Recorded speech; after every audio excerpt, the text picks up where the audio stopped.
ഈശോ മിശിഹായ്ക്കും സ്തുതിയായിരിക്കട്ടെ. ഈശോയിൽ ഒത്തിരിയേറെ സ്നേഹമുള്ളവരെ, എല്ലാവർക്കും ക്രിസ്തുമസിൻ്റെ 1000 മംഗളങ്ങൾ ഒത്തിരി സ്നേഹത്തോടെ നേരുകയാണ്. ഒത്തിരി ദൈവാനുഗ്രഹം ഈ ക്രിസ്മസ് ദിനത്തിൽ നിങ്ങൾക്ക് കിട്ടട്ടെ എന്ന് ആദ്യമേ തന്നെ പ്രാർത്ഥിക്കുന്നു കേട്ടോ. ഈ ക്രിസ്മസ് ദിനത്തിൽ നമ്മൾ ഒത്തിരി ആഘോഷിക്കും കേട്ടോ. നന്നായിട്ട് ആഘോഷിക്കണം. ആഘോഷിക്കേണ്ടെന്നൊന്നും ഞാൻ പറയത്തില്ല, നന്നായിട്ട് ആഘോഷിക്കണം. എല്ലാ വീട്ടിലും നക്ഷത്രം തൂക്കി ക്രിസ്മസ് ക്രിബുകളൊക്കെ നന്നായിട്ട് സ്ഥാപിച്ചു. പിന്നെ ഒത്തിരി അലങ്കാര കാര്യങ്ങളൊക്കെ ചെയ്തിട്ടുണ്ട്. നല്ല കാര്യം, അതൊക്കെ ചെയ്തോളണം. പക്ഷേ ഇത്രയൊക്കെ അലങ്കരിച്ചിട്ടും ഇത്രയൊക്കെ ക്രിസ്മസ് ക്രിബുകളൊക്കെ അണിയിച്ചൊരുക്കിയിട്ടും അതുപോലെ നക്ഷത്രങ്ങൾ തൂക്കിയിട്ടും ചില വീട്ടിലൊക്കെ 10, 30, 40 നക്ഷത്രമൊക്കെ ഉണ്ട് കേട്ടോ. ഇങ്ങനെ ഒത്തിരി നക്ഷത്രം. കഴിഞ്ഞ ദിവസം ഒരു വീട്ടിൽ ചെന്നപ്പോൾ ഒത്തിരി നക്ഷത്രം ഇട്ടേക്കാം, വീട് നിറച്ച് നക്ഷത്രം. എനിക്ക് ഭയങ്കര സന്തോഷം തോന്നി. വീട്ടിലെ എല്ലാവിധ മരത്തിലും സീരീസ് സെറ്റൊക്കെ ഇട്ടിട്ടുണ്ട്, നല്ല ഭംഗി കാണാൻ കേട്ടോ. അപ്പോൾ വീടും നാടും നമ്മുടെ മുറ്റുമൊക്കെ വളരെ വളരെ ഭംഗിയായി തുടങ്ങി. കാരണം ഇരുട്ടിൽ പോലും പ്രകാശിക്കുകയാണ് ക്രിസ്മസ് ദിനത്തിൽ. അതാണ് ഏറ്റവും സന്തോഷമുള്ള കാര്യം. സാധാരണ എല്ലാ വീട്ടിലും രാത്രിയാകുമ്പോൾ ഇരുട്ടായിരിക്കും പുറമേയൊക്കെ. പക്ഷേ ക്രിസ്മസ് ദിനത്തിൽ നമ്മൾ പോയി കഴിഞ്ഞാൽ എല്ലാ വീട്ടിലും നല്ല പ്രകാശമായിരിക്കും.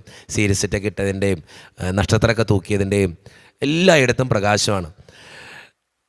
എനിക്കെന്താ പറയാനുള്ളതെന്നറിയോ? ഈ ക്രിസ്മസ് ദിനത്തിൽ നമ്മുടെ നാടും വീടും ഒക്കെ നന്നായിട്ട് ഒരുങ്ങിയിട്ടുണ്ട്. നമ്മൾ ഒരുങ്ങുമെന്നൊന്ന് ചിന്തിക്കണത് നല്ലതാണ് കേട്ടോ. നക്ഷത്രം തൂക്കലല്ല ഒരുങ്ങൽ, അത് ബാഹ്യമായിട്ടുള്ള ഒരുങ്ങലാണ്.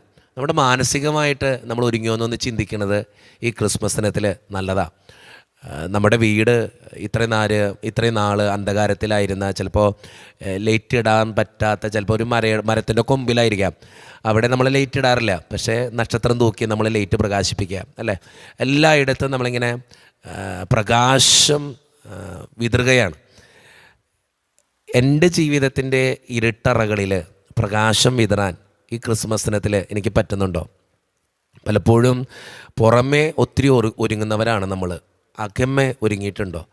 ഒന്ന് ചിന്തിക്കണം, നല്ലതാണ്. പുറമേ എല്ലാ കാര്യങ്ങളും നമ്മൾ ഒരുങ്ങിയല്ലേ, നക്ഷത്രം തൂക്കി വീടും പരിസരമൊക്കെ വൃത്തിയാക്കി സീരീസ് ഇട്ടിട്ടു, എല്ലായിടത്തും പ്രകാശം വിതറി, അതൊക്കെ ചെയ്തു നമ്മൾ.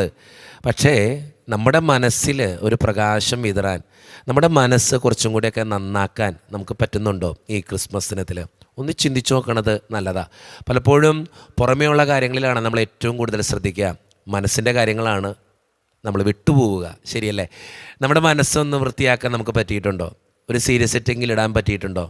ഒരു പ്രകാശമെങ്കിലും കത്തിക്കാൻ പറ്റിയിട്ടുണ്ടോ? ഒരു നക്ഷത്രം തൂക്കാൻ പറ്റിയിട്ടുണ്ടോ? ഒന്നും വേണ്ടതേ. നമ്മൾ പുൽക്കൂട്ടിൽ ക്രിബിൽ ഉണ്ണീശോനെ വെക്കണ പോലെ നമ്മുടെ മനസ്സിൻ്റെ അകത്ത് ഒരു ഉണ്ണീശോനെങ്കിലും വെക്കാൻ നമുക്ക് പറ്റിയിട്ടുണ്ടോ? ഒന്ന് ചിന്തിച്ച് നോക്കണത് നല്ലതാണ്. കാരണം പുറമേ ഒത്തിരിയേറെ കാര്യങ്ങൾ ചെയ്യുമ്പോഴും നമ്മുടെ ഉള്ളിൽ ഉണ്ണി പിറന്നില്ലെങ്കിൽ, ഒരു നക്ഷത്രം തെളിച്ചില്ലെങ്കിൽ, ഒരു സീരീസ് സെറ്റ് ഇട്ടില്ലെങ്കിൽ ഈ ക്രിസ്മസ് ദിനത്തിൽ എന്താണ് നമുക്ക് ഗുണമായിട്ടുള്ളത്? അതുകൊണ്ട് സ്നേഹം നിറഞ്ഞവർ, എനിക്ക് ആദ്യമേ തന്നെ നിങ്ങളോട് പറയാനുള്ള കാര്യം എന്നറിയോ? നമ്മുടെ വീടും പരിസരമൊക്കെ ഒരുങ്ങിയിട്ടുണ്ട്, നമ്മുടെ പള്ളി ഒരുങ്ങിയിട്ടുണ്ട്, എല്ലാവരും ഒരുങ്ങി, നാടും നാട്ടുകാരും. കാരണം കരോളൊക്കെ പോയി എല്ലാവരും ഉണർന്നിരിക്കുന്ന, മനോഹരമായിരിക്കുന്ന, സന്തോഷിക്കുന്ന ഒരു സാഹചര്യത്തിൽ എൻ്റെ മനസ്സിനെ ഒരുക്കാൻ എനിക്ക് പറ്റിയിട്ടുണ്ടോ എന്ന് ചിന്തിച്ചു നോക്ക്. നല്ല തീരുമാനങ്ങളെടുക്കാൻ, പ്രകാശത്തിൻ്റെ നല്ല തീരുമാനങ്ങളെടുക്കാൻ, സന്തോഷത്തിൻ്റെ നല്ല തീരുമാനങ്ങളെടുക്കാൻ നമുക്ക് പറ്റിയിട്ടുണ്ടോ എന്ന് ചിന്തിച്ച് നോക്കുക. പക്ഷേ നമ്മുടെ മനസ്സൊക്കെ എപ്പോഴും ഈ അന്ധകാരത്തിലാണ് അല്ലേ. ആ അന്ധകാരത്തിൽ ക്രിസ്തുവാകുന്ന പ്രകാശം ജനിക്കുന്ന ഈ നിമിഷത്തിൽ എൻ്റെ മനസ്സിൽ ഒരു നക്ഷത്രം തൂക്കാൻ, ഒരു ക്രിസ്മസ് ക്രിബ് സ്ഥാപിക്കാൻ, അച്ഛനിങ്ങനെ ആലങ്കാരികമായിട്ട് പറയുന്നുണ്ടെങ്കിലും നിങ്ങൾക്കതിൻ്റെ മനസ്സിലായിട്ടുണ്ടെന്ന് ഞാൻ വിശ്വസിക്കുക. നിങ്ങളുടെ മനസ്സിലെങ്കിലും അത് പറ്റിയിട്ടുണ്ടോ? നിങ്ങൾ ഓർത്തൊക്കെ, നമ്മൾ പലപ്പോഴും എല്ലാ ക്രിസ്മസിനും പറയുന്നൊരു കാര്യമാണ് അല്ലേ, 1000 പുൽക്കൂട്ടിൽ ഉണ്ണി പിറന്നാലും നിൻ്റെ ഹൃദയത്തിൽ ഉണ്ണി പിറന്നില്ലെങ്കിൽ എന്താണ് അതിൻ്റെ കാര്യമെന്ന് ഞാൻ പലപ്പോഴും ചിന്തിക്കാറുണ്ട്. ഈ പിറന്ന ഉണ്ണിയൊക്കെ എവിടെ പോയി? ഇത്രയും നാൾ നമ്മൾ എത്ര വർഷമായി ക്രിസ്മസ് ആഘോഷിക്കണമല്ലേ. എല്ലാ വർഷവും ഉണ്ണി പിറക്കണം, മനസ്സിൽ ഉണ്ണി പിറക്കണമെന്ന് പറയാറുണ്ട്, നക്ഷത്രം തൂക്കണമെന്ന് പറയാറുണ്ട്. നമ്മുടെ മനസ്സിൽ ഇത്രയും നാൾ തൂക്കിയ നക്ഷത്രം എവിടെയാണ്? ഇത്രയും നാൾ പിറന്ന ഉണ്ണി എവിടെയാണ്? ഒന്ന് ചിന്തിച്ച് നോക്കണത് നല്ലതാണ് കേട്ടോ. ആ ഉണ്ണി പിറന്നിട്ട് വളർന്നോ, ജീവിക്കണ്ടോ? ഒന്ന് ചിന്തിച്ച് നോക്ക്. അപ്പോൾ നല്ല തീരുമാനം എടുക്കാൻ പറ്റും കേട്ടോ. ഒന്നാമത്തെ കാര്യം. രണ്ടാമത്തെ കാര്യം എന്നറിയോ? രക്ഷകൻ പിറന്നു എന്ന് പറയുന്നത്, നിങ്ങൾക്കായി ഒരു രക്ഷകൻ പിറന്നിട്ടുണ്ട്. നമ്മളൊക്കെ ജീവിതത്തിൽ ഒത്തിരി നിരാശയിലൂടെ ജീവിക്കുന്നവരല്ലേ. ഒത്തിരി വേദനകളൊക്കെ ഉണ്ട് നമുക്ക്. കഷ്ടപ്പാടുകൾ, സാമ്പത്തിക ഞെരുക്കങ്ങൾ, രോഗങ്ങൾ, കുടുംബ പ്രശ്നങ്ങൾ, മക്കളെ ഓർത്തുകൊണ്ടുള്ള ആകുലതകൾ, ഒത്തിരി കാര്യങ്ങളെക്കുറിച്ച് ഇങ്ങനെ നിരാശയും ടെൻഷനും അതുപോലെ തന്നെ വിഷമിച്ചൊക്കെ ജീവിക്കുന്നവരാണ് നമ്മളൊക്കെ. നമ്മൾ ഓർക്കണം, നമുക്കായിട്ട് ഒരു രക്ഷകൻ പിറന്നിട്ടുണ്ട്. ഓരോരുത്തരെയും പേഴ്സണലൈസ് ചെയ്ത് പറയുമ്പോൾ, ഓരോരുത്തരെയും തന്നെ നിർത്തി പറയുമ്പോൾ എനിക്കായിട്ടൊരു രക്ഷകൻ പിറന്നിട്ടുണ്ട്. അങ്ങനെ ചിന്തിച്ചൊക്കെ വളരെ സുന്ദരമായൊരു കാര്യമാണ് ഈ ക്രിസ്മസ് എന്ന് പറയുക, അല്ലേ?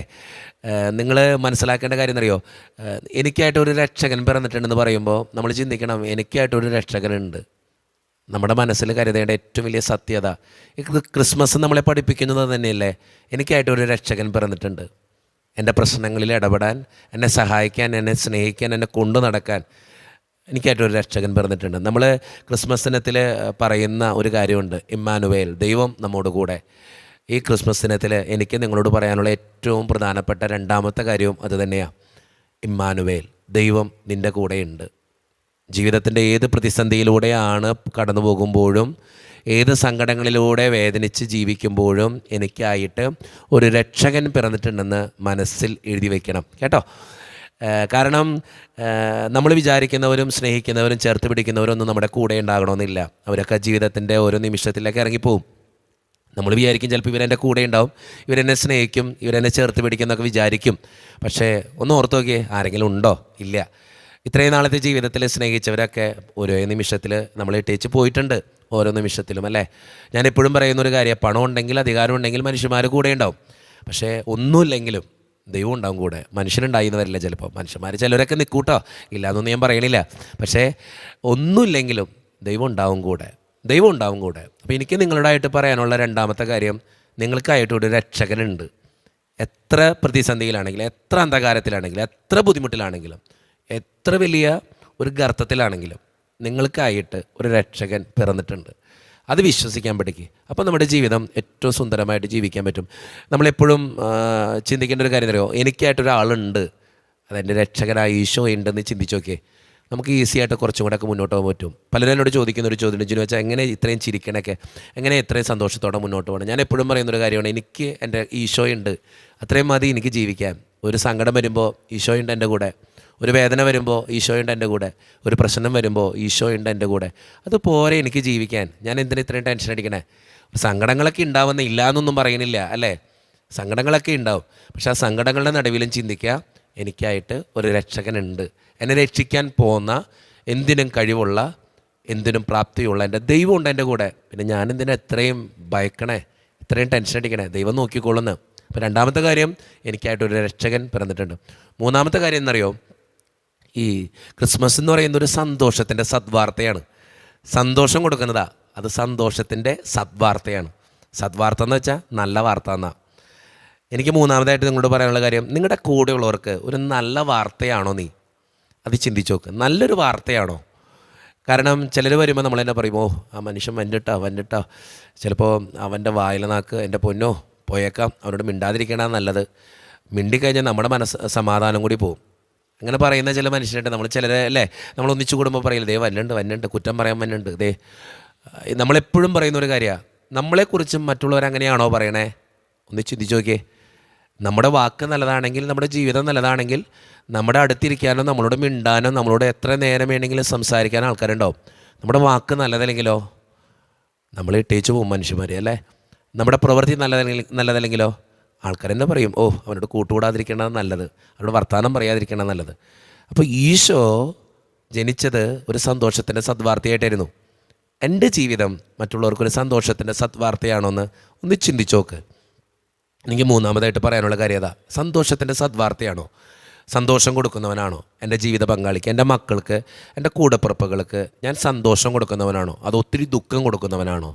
ഒന്ന് ചിന്തിച്ച് നോക്കിയാൽ, ചില നല്ല കാര്യങ്ങൾക്ക് വേണ്ടി ചെറിയ സങ്കടങ്ങളൊക്കെ ഉണ്ടാകും കേട്ടോ, ഇച്ചിരി ദുഃഖിപ്പിക്കേണ്ടിയൊക്കെ വരും. പക്ഷേ ഒരു ഒത്തിരി വിഷമത്തിലേക്ക് കൊണ്ടുപോകുന്ന ഒരു വ്യക്തിയാണോ ഞാൻ? ഒന്ന് ചിന്തിച്ച് നോക്കണം, നല്ലതാ അല്ലേ? ഈ ക്രിസ്മസ് ദിനത്തിൽ മനസ്സിലിങ്ങനെ ചങ്കത്ത് കൈവച്ചിട്ട് ഒന്ന് ചിന്തിച്ച് നോക്ക്, ഞാൻ എൻ്റെ കൂടെയുള്ളവർക്ക്, എൻ്റെ അപ്പനമ്മയ്ക്ക്, എൻ്റെ ജീവിത പങ്കാളിക്ക്, എൻ്റെ മക്കൾക്ക് സന്തോഷമാണോ കൊടുക്കണേ, അതോ ദുഃഖമാണോ കൊടുക്കണേ? ചിലപ്പോൾ എൻ്റെ ഒരു സ്വഭാവത്തിൻ്റെ വൈകല്യമായിരിക്കും. ഞാൻ എന്നും മദ്യപിക്കുന്ന ഒരാളാണെങ്കിൽ ചിലപ്പോൾ ആ മദ്യപാനം എൻ്റെ കുടുംബത്തിന് സങ്കടമാണ് കൊടുക്കുന്നതെങ്കിൽ ഞാനത് മാറ്റി വയ്ക്കുമ്പോഴല്ലേ എൻ്റെ കുടുംബം സന്തോഷിക്കുക. അവിടെയാണ് നമ്മുടെ ജീവിതം നമ്മൾ തിരിച്ചറിയേണ്ടത് കേട്ടോ. അപ്പോൾ സന്തോഷത്തിൻ്റെ സദ്വാർത്തയാവും. ഈശോ നമ്മളെ പഠിപ്പിക്കുന്ന കാര്യം ഇത് തന്നെ. ഈ ക്രിസ്മസിനത്തിന് നമുക്ക് തരുന്ന ഏറ്റവും വലിയ സന്ദേശം അത് തന്നെയാണ്. സന്തോഷം കൊടുക്ക് മറ്റുള്ളവർക്ക്, സന്തോഷത്തിൻ്റെ സദ്വാർത്തയാവും കേട്ടോ. പുൽക്കൂട്ടിയിലെ ഉണ്ണിയെ തൊട്ടുമുത്തി പ്രാർത്ഥിച്ചു, ക്രിസ്മസ് കുർബാനയിൽ പങ്കെടുത്തു. ഇതൊക്കെ കഴിഞ്ഞിട്ട് നമ്മുടെ ജീവിതത്തിന് എന്ത് മാറ്റം ഉണ്ടായിരുന്നു എന്ന് ചിന്തിച്ച് നോക്കണം, നല്ലതാ അല്ലേ? അപ്പോൾ സന്തോഷത്തിൻ്റെ സദ്വാർത്തയാവും മൂന്നാമത്തെ കാര്യം കേട്ടോ. നാലാമത്തെ കാര്യം, ക്രിസ്മസ് ദിനത്തിൽ എനിക്ക് നിങ്ങളോട് പറയാനുള്ള നാലാമത്തെ കാര്യം എന്നറിയോ? ജീവിതത്തിൽ എപ്പോഴും ഓർക്കേണ്ട ഒരു കാര്യമാണ്, ഈ നമുക്ക് സഹനങ്ങളും വേദനകളൊക്കെ ഉണ്ടാവും. അതില്ലാതൊരു ലൈഫില്ല. നിങ്ങൾ ഓർത്ത് നോക്കിയേ, ഒരു ദൈവപുത്രൻ ജനിക്കുന്നതിന് വേണ്ടി ഒരമ്മയോ അപ്പനോ എടുത്ത സഹനങ്ങളുണ്ട് അല്ലേ? അത് കൊച്ചു ജനിച്ചു കഴിഞ്ഞിട്ട് സമാധാനമുണ്ടോ? ഇല്ല. കൊച്ചു ജനിക്കുന്നതിന് മുമ്പേ സമാധാനമില്ല രണ്ടുപേർക്കും. ഓട്ടോ ആണ് കൊച്ചിന് ഒരു ജന്മം കൊടുക്കാൻ വേണ്ടി. ഒരു നല്ല സ്ഥലം കിട്ടിയോ? ഇല്ല. ഒത്തിരി പ്രശ്നങ്ങളിലൂടെയാണ് ഇവർ പോണേ അല്ലേ?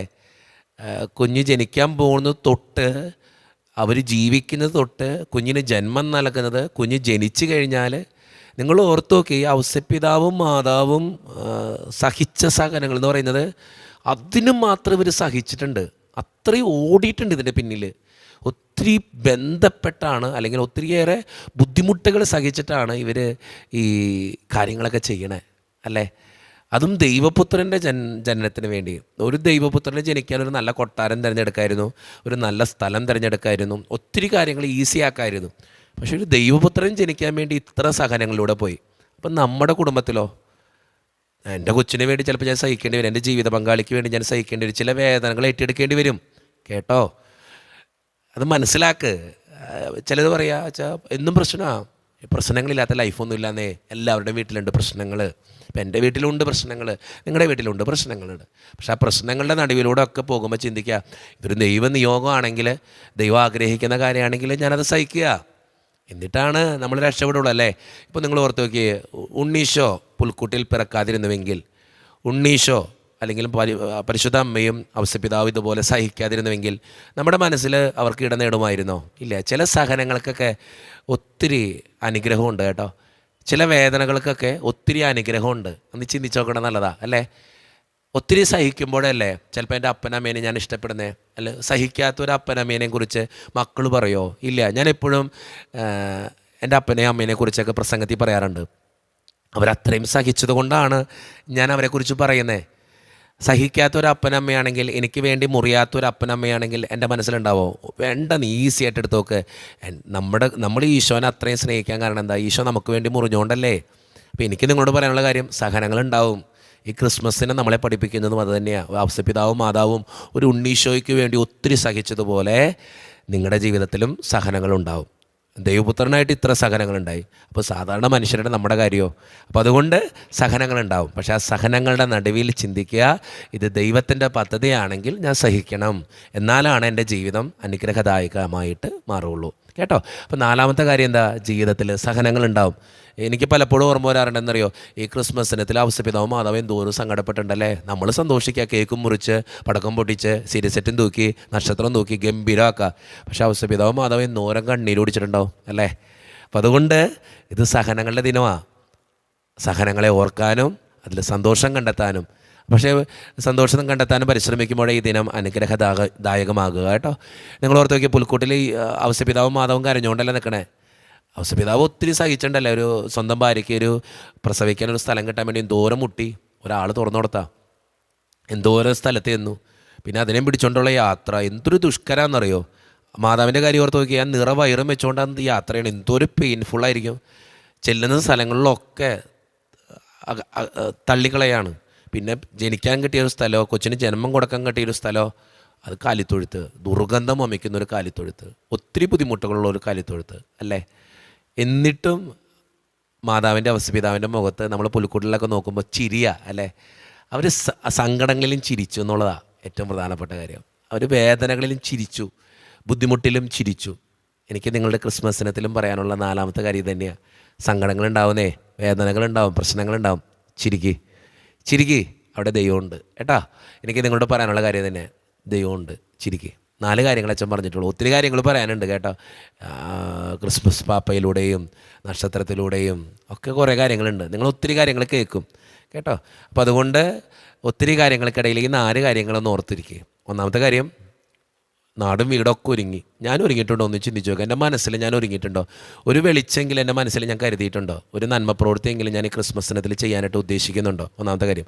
രണ്ടാമത്തെ കാര്യം, എനിക്ക് നിങ്ങളോട് പറയാനുള്ള കാര്യം, എപ്പോഴും ഓർക്കുക, എനിക്കായിട്ടൊരു രക്ഷകൻ പിറന്നിട്ടുണ്ട്. അതെപ്പോഴും മനസ്സിലുണ്ടാവണം. എത്ര നിരാശയിലേക്ക് പോയാലും എനിക്കായിട്ടൊരു രക്ഷകൻ പിറന്നിട്ടുണ്ട്. മൂന്നാമത്തെ കാര്യം, ഞാൻ സന്തോഷത്തിൻ്റെ സദ്വാർത്തയാണ്. ഈശോ സന്തോഷത്തിൻ്റെ സദ്വാർത്തയായതുപോലെ ഞാനും സന്തോഷത്തിൻ്റെ സദ്വാർത്തയാണ്.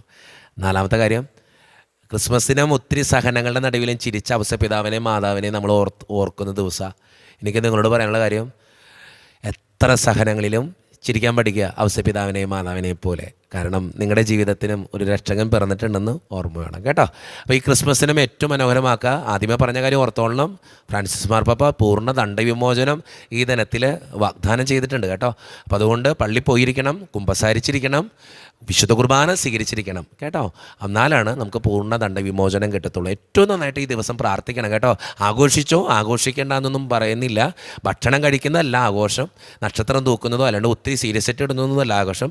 മാനസികമായിട്ടുള്ള ആഘോഷങ്ങളും കൂടി വേണം. മാനസികമായിട്ട് ആഘോഷിക്കണം എങ്ങനെയാണ്? ഇങ്ങനെയുള്ള നന്മ പ്രവൃത്തികളൊക്കെ ചെയ്യുമ്പോഴാണ് നമുക്ക് മാനസികമായിട്ടുള്ള ആഘോഷങ്ങളൊക്കെ ഉണ്ടാവുക കേട്ടോ. അപ്പോൾ അതുകൊണ്ട് നന്നായിട്ടൊക്കെ ഭക്ഷണം കഴിക്കണം, എല്ലാ കാര്യങ്ങളും ചെയ്യണം കേട്ടോ. ഒന്നും മാറ്റി വയ്ക്കണമെന്ന് പറഞ്ഞിട്ടില്ല.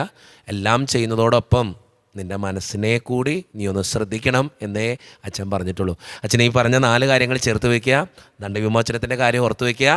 എല്ലാവർക്കും ക്രിസ്മസിൻ്റെ 1000 മംഗളങ്ങൾ നേരുന്നു. ആഗതമാകുന്ന പുതിയൊരു വർഷത്തിൻ്റെയും എല്ലാവിധത്തിലുള്ള മംഗളങ്ങൾ നേരുന്നു. നന്നായി ആഘോഷിക്കാൻ, നന്നായി പ്രാർത്ഥിക്കാൻ, നന്നായി വിശുദ്ധ കുർബാനയിൽ പങ്കെടുക്കാൻ, നന്നായി വിശുദ്ധ കുർബാന സ്വീകരിക്കാൻ നിങ്ങൾ ഓരോരുത്തരും പരിശ്രമിക്കണമേ എന്ന് ഓർമ്മപ്പെടുത്തുന്നു. എല്ലാവർക്കും ഒരിക്കൽ കൂടി ക്രിസ്മസിൻ്റെയും ആഗതമാകുന്ന പുതുവത്സരത്തിൻ്റെയും 1000 മംഗളങ്ങൾ നേരുന്നു. ദൈവം നിങ്ങളെ സഹായിക്കട്ടെ. ഈശോയുടെ ആശീർവാദം സ്വീകരിച്ചാലോ? നമ്മുടെ കർത്താവായ ഈശോയുടെ കൃപയും പിതാവായ ദൈവത്തിൻ്റെ സ്നേഹവും പരിശുദ്ധാത്മാവിൻ്റെ സഹവാസവും എന്നും നിങ്ങളുടെ കൂടെ ഉണ്ടായിരിക്കട്ടെ, ഇപ്പോഴും എപ്പോഴും എന്നേക്കും. ആമേൻ. ഒന്ന് ചിരിച്ചേ.